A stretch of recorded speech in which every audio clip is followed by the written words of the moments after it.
Элгэн гутлын материал дотроо 3 төрлөдөг. Хэрвээ та энийг мэдчих юм бол цэвэрлэхэд маш амархан.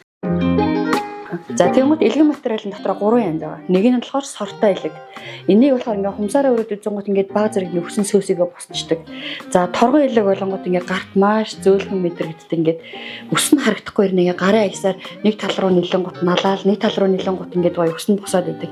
Ийм элэг байдаг. Нөгөөх нь болохоор бүр юм хатуу элэг байдаг. Ямар ч соргүй.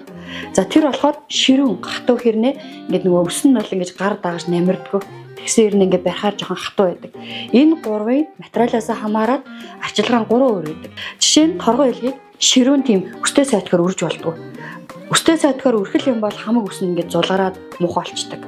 За ахаад дээрэс нь нөгөө юм хурц шүршдэг бодис шүршиж болдог. Торгон элгийг болохоор маш зөөлөн балруулаад зөөлхөн үрж цэвэрлэн дээрээс нь ямар ч өнгөгүй сэргийг шүшиж юудаг өнгийн сэргээдэг.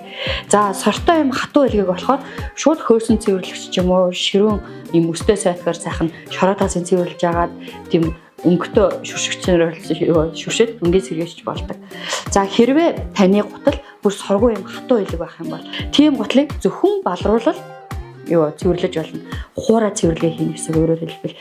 Тэгэхээр тухайн гутлын материалууд нь ямар хөө онцлогтой тэрнээс нь хамаарат арчилгаанууд нь ч гэсэн өөр байдаг.